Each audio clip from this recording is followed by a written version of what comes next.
अब equivalence class निकालने के लिए जिसकी इक्विवेलेंस क्लास निकालनी है उसे ध्यान रखना ये C, D हमेशा उस 2, 5 को ही लेना है। तो मैंने लिखा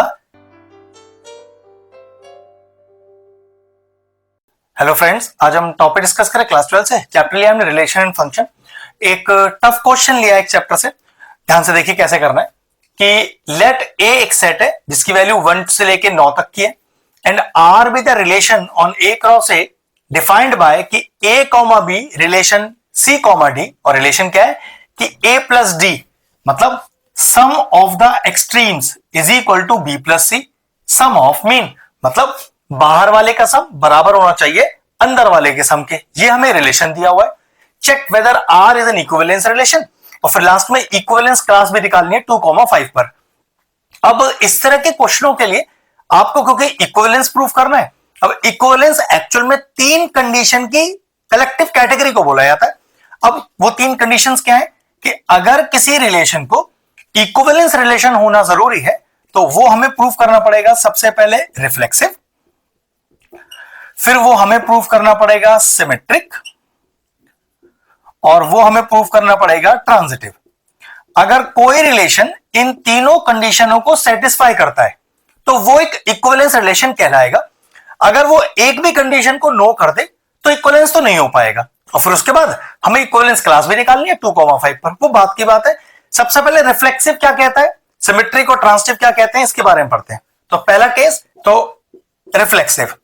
अब रिफ्लेक्सिव में हमेशा ध्यान रखें कि ये जो आपका ब्रैकेट है एग्जैक्ट इसे भी सेम यही बना दे, ठीक है। मतलब मैं कुछ ऐसा कह रहा हूं कि A comma B relation A comma B, reflexive का मतलब है कि ये वाला वेरिएबल एग्जैक्ट सेम हो जाएगा इस वेरिएबल के, और रिलेशनशिप वही लगाएं जो ये बता रहा है हमें। वो कैसे, ए प्लस डी मतलब sum of the extremes is equal to B plus C sum of the mean. तो आप भी करिए, sum of the extreme A plus B is equal to sum of mean B plus A. तो क्या A plus B plus A बराबर तो नहीं है? तो बिल्कुल बराबर है भाई। ये कौन सी प्रॉपर्टी है कि A plus B equal to B plus A? ये प्रॉपर्टी है कम्यूटेटिव। तो yes, relation R is reflexive. ये लीजिए प्रूव हो गया। ध्यान रखना है रिफ्लेक्सिव में ये ब्रैकेट एग्जैक्टली उठा के यहां रख दीजिए, दोनों को सेम कर दिया। फिर रिलेशनशिप क्या है, ए प्लस डी मतलब सम ऑफ द एक्सट्रीम, तो आप भी सम ऑफ द एक्सट्रीम करिए, is equal to B plus C sum of the mean, तो आप भी सम ऑफ द मीन करिए, और A plus B plus A के बराबर है। तो ये शो होता है कि यस हमारा रिलेशन जो आर है वो रिफ्लेक्सिव है। अब बढ़ते हैं सिमेट्रिक की तरफ। नाउ सिमेट्रिक की क्या अपनी कंडीशन है?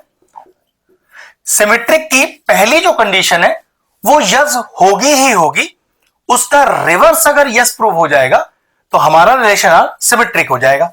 तो क्या कंडीशन है, देखो पहली जो गिवन कंडीशन है वही लेनी पड़ेगी कि A comma B relation C comma D, जो कि क्या है sum of the extreme A plus D बराबर है सम ऑफ द मीन।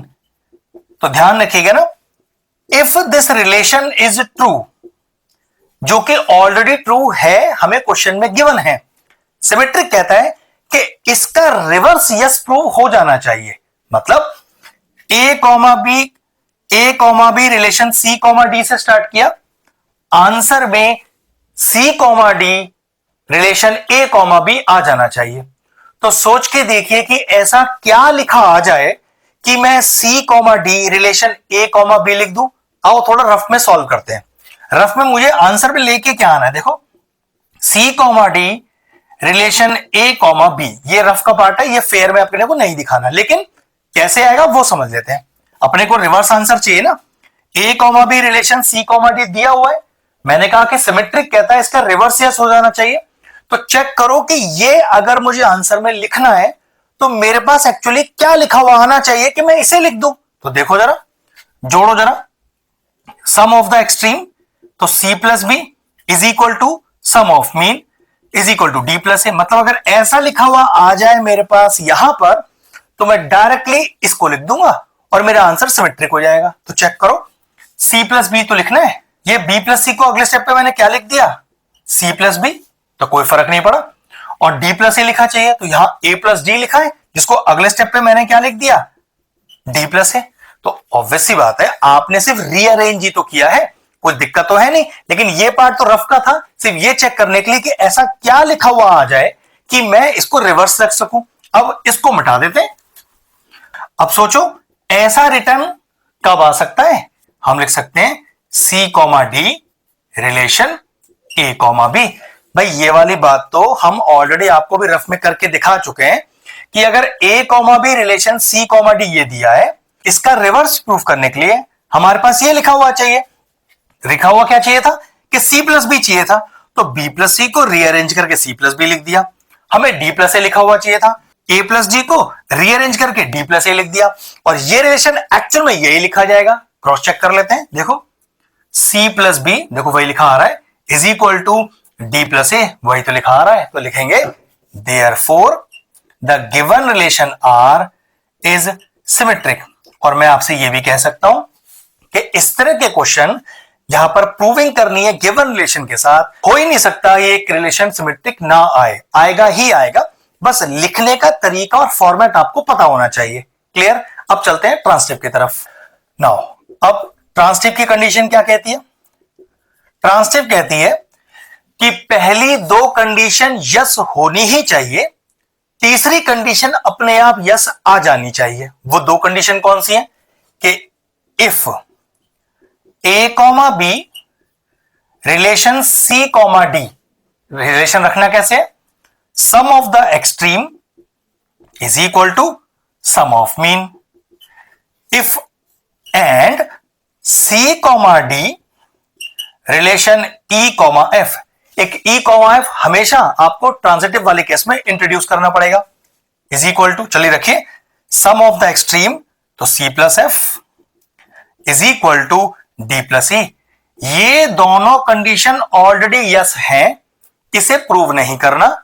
अब इसमें जो तीसरी चीज प्रूव करके आ जानी चाहिए वो ये है, जो मैं आपको अलग से पहले ही बता रहा हूं कि A comma B relation E comma F answer में हमें लिखा हुआ चाहिए। ध्यान रखिएगा, ये प्रूविंग का पार्ट है, ये आंसर में चाहिए। अब दिक्कत है, ऐसा लिखने के लिए कौन सी रिक्वायरमेंट हमारे पास है, मतलब ऐसा क्या लिखा हुआ आ जाए कि ये लिख दूं मैं।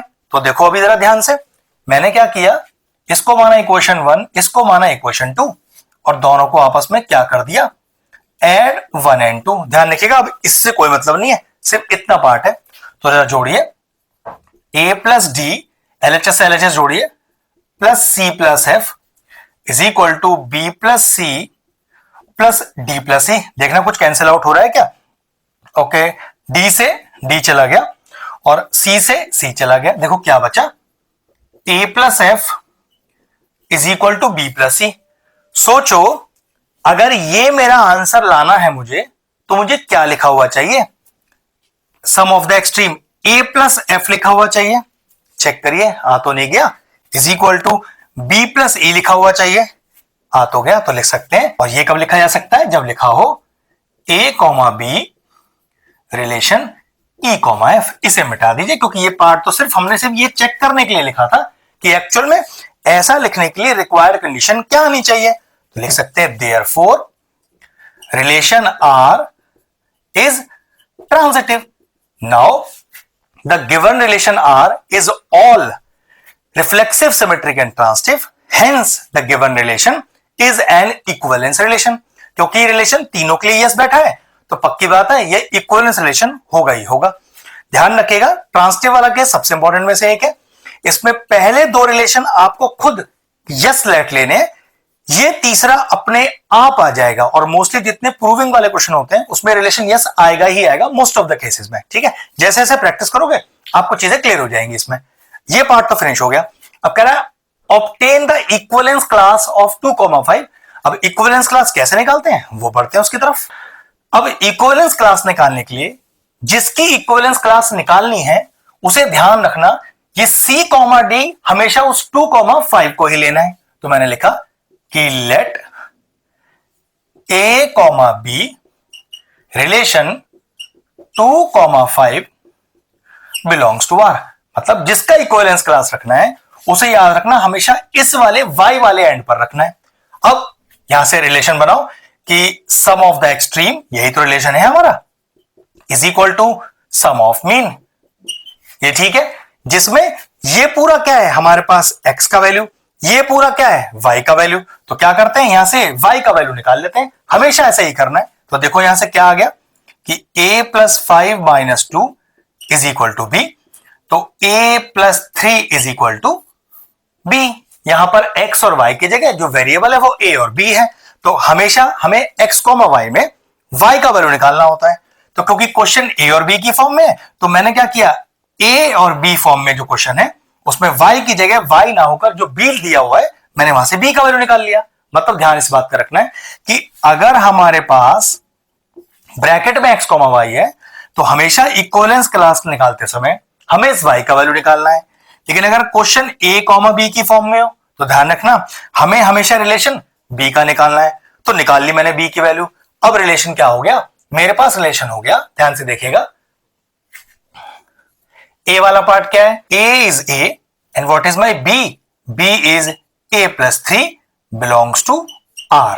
अब ये जो मुझे a का वैल्यू दिया हुआ है इसकी मुझे यहां जरूरत पड़ने वाली है। वो कैसे, एक एक करके इन सारी a की वैल्यूज को छोटे a में पुट करिए दोनों साइड। तो देखिए क्या क्या आएगा, जिसमें हम लिख देते हैं कि a की वैल्यू कहां से कहां बिलोंग करती है, 1 2 3 4 5 6 7 8 प्लस में 9। तो चलिए अपना हम इक्विवेलेंस क्लास निकालते हैं 2,5 के लिए। तो देखो कितना आएगा, सबसे पहले 1 पुट करिए, तो 1 के साथ यहां भी 1 पुट होगा, तो 1,4। चलिए फिर 2 पुट करिए तो ये हो जाएगा 2,5, 3 पुट करिए तो 3,6। चलिए 4 पुट करिए तो 4 के साथ आ गया यहां पर 7, 5 पुट करिए आएगा 8, 6 पुट करिए तो हमारे पास आएगा 9, 7 पुट करिए तो हमारे पास आएगा 10, 8 पुट करिए हमारे पास आएगा 11। मतलब यहां पुट करते जा रहे हैं, 3 ऐड करते जा रहे हैं, और फिर लास्ट की वैल्यू 9 पुट करिए तो हमारे पास आएगा 12। वैसे तो इक्विवेलेंस क्लास आ गया, लेकिन एक प्रॉब्लम है, हमारी इक्विवेलेंस क्लास में जो हमारे पास वैल्यूज आ रही है वो 9 के बाहर नहीं जानी चाहिए। चेक करिए, यहां तक तो ठीक है, इसके बाद ये वैल्यूज तो 9 से आगे निकल गई। तो हमारे पास कैसे लिखना है लास्ट में कि since 7, 10, 8, 11 and 9, 12 not belongs to A, not belongs to A, therefore equivalence class किसकी 2,5 is equal to, ये तीनों अब एलिमिनेट कर देंगे और बचा हुआ अपना आंसर हो जाएगा। क्या हो गया, 1,4, 2,5, 3,6, 4,7, 5,8 and 6,9। Therefore, the required equivalence class is this। क्योंकि इन तीनों की वैल्यू हमारे गिवन सेट A से बाहर निकल गए तो एलिमिनेट हो गई। जो 6 सेट आए वो हमारा इक्विवेलेंस क्लास हो गया, क्वेश्चन फिनिश हो गया। एक शानदार सा क्वेश्चन था, अच्छी प्रैक्टिस चाहिए ऐसे क्वेश्चनों की। इस तरह के और बहुत सारे क्वेश्चंस भी आपको मिल जाएंगे करने के लिए।